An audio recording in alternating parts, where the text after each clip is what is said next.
Hey, a few weeks ago, our son John and I drove my mom's car to Georgia. She moved to Georgia from here in Nebraska after being here with us for a year, and I drove to Kearney, and then John and I drove from Kearney all the way to Atlanta. And one of the things that and like I've noticed this before. But at one point on the road, we were driving, and John just kind of says out of nowhere, he's like, "Hey, like, how fast are you driving?"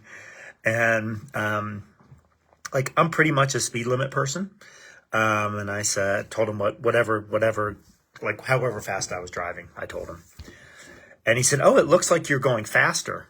And like from his perspective, and then I noticed this when we switched spots, because there were a few times where he drove, like from his spot in the passenger seat, like looking over at the speedometer, like the angle of the speedometer, like the little, I don't know, whatever that little thing is called, the little gauge, like it looked like from his seat, it looked like we were going faster than what we actually were.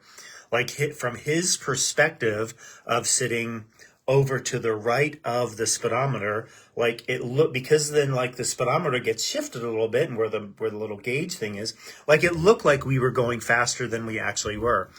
And that's something I've noticed like a bunch of times. Anne has when we've gone on a drive somewhere, like she has frequently said, "How fast are you going?" Because it looks like we're going faster than we actually were. And I think when we try to, so this will be an allegory, since we're talking allegories and illustrations this month. Like from our perspective, we often think that we need to help God out. Because from our perspective, things aren't moving as quickly as they should. Things aren't going as smoothly as we should. And that's because we have a skewed perspective of reality, because we're not sitting in the driver's seat of our lives, regardless of what we think.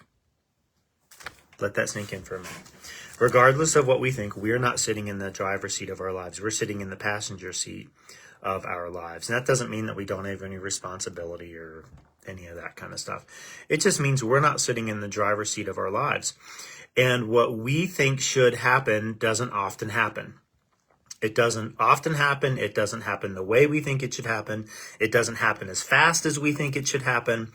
And we're constantly like looking over at a skewed perception of reality.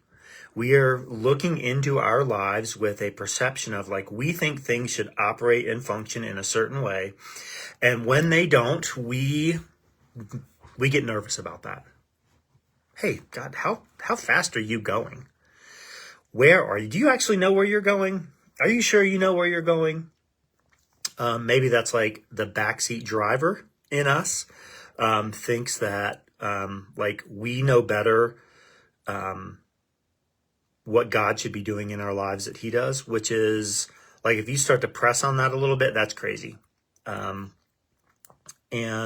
I think there are a lot of areas in our lives where we think we know better than God. We often think that we're more moral than God. Certainly our culture thinks it's more moral than God. We think we are more righteous than God. Certainly our culture thinks we are more righteous than God. We think we are more just than God. Certainly our culture thinks we are more just than God. And all of that has to do with, like, we have in our minds a perspective and a thought of how we think things should go, and we think God should operate in according to our plan. And that's just not reality. Proverbs 3 verses 5 and 6 says, "Trust in the Lord with all your heart, and do not depend on your own understanding. Seek his will in all you do, and he will show you which path to take." So when John and I talked about that perspective of the speedometer, he was able to not worry about me like however fast he thought I was going, like you could just trust. And I think that this is a good word for us, that we would trust that God has our best interest in mind. This goes back to what we talked about in the month of September 2025. If you're watching this 100 years from now, God provides for us our identity, our value, and our purpose. And he knows who we are. He knows what value we have, and he knows what we ought to be doing.